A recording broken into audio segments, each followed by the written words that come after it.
Ju njohim me edicionin informativ të lajmeve. Kjo është Radio 7. Qarkullimi në Republikën e Maqedonisë së Veriut zhvillohet pa pengesa në rrugë kryesisht me lagështirë. Intensiteti i qarkullimit në akset rrugore jashtë zonave urbane është mesatar. Rekomandohet shpejtësi e përshtatur e lëvizjes, respektimi i sinjalistikës rrugore dhe drejtimi i kujdesshëm i automjeteve veçanërisht në rrugët që kalojnë në Lugina, Lumenjsh dhe Gryka ku ekziston mundësia e rrëshqitjeve të dheut. Kjo vlen veçanërisht për segmentet Katlov Velez, Mavrov Dibërstruk, Vinic Berov dhe Koçan Delchev. Vijon detyrimi ligjor për pajisjet dimërore në automjete pavarësisht kushteve aktuale të motit.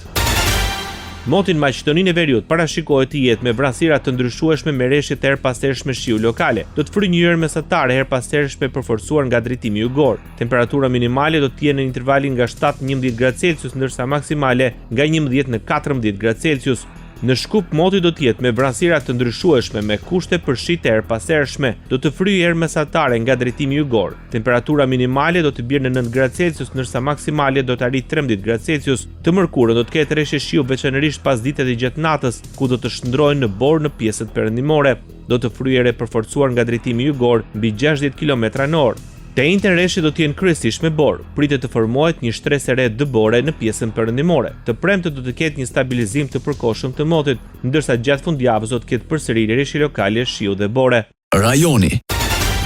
Instituti Meteorologjik i Kosovës njofton se rreshjet e pandërprera të shiut gjatë ditëve të fundit kanë shkaktuar vështrime lokale në disa zona të vendit. Si pasojë e rreshjeve të pandërprera në Gjakov, Junik, Deçan, Malishev, Raovec, Klin, si dhe në pjesën qendrore janë shkaktuar vështrime lokale. Si rezultat, disa lumenj dhe prenj kanë dalë nga shtretërit e tyre. Aktualisht lumenjt kryesor të vendit, veçanërisht ata në pjesën qendrore, lindore dhe jugore, Ibri, Sidnica, Lepensi, Morava dhe Binç, paraqesin rritje të lehta të nivelit të ujit. Rreshjet e shiut në Kosovë shkaktuan probleme edhe në furnizimin me energji elektrike. Përpasoj është rrezikuar në stacionin në Drenas, ku për shkaqe sigurie është ndërprer furnizimi me energji elektrike. Uji ka depërtuar në 9 stacion, duke paraqitur rrezik serioz për funksionimin e sigurt të rrjetit elektrik. Ushtruesi i detyrës e ministrit të infrastrukturës në Kosovë, Hysén Dermishi, njofton gjendjen e gatishmërisë për të menaxhuar së mipare rreshjet e shiut. Ekipet e mirëmbajtjes janë në terren dhe po ndërhyjnë kudo që është e mundur për të përmirësuar kushtet e qarkullimit. Megjithatë, na duhet edhe bashkëpunimi juaj dhe tu përshtateni kushteve të rrugës, shkrua në rrjetet sociale ministri i infrastrukturës në Kosovë, Hysén Dermishi. Radio 7, zëri pozitiv i qytetit. Rreshjet e dendura të shiut shkaktuan vështirësi qarkullimi në Shqipëri dhe Kosovë. Policia e shtetit njoftoi përmbytje në disa pjesë të aksit rrugor interurban Tiranë-Durrës, konkretisht në zonën pranë karburantit në hyrje të Durrësit.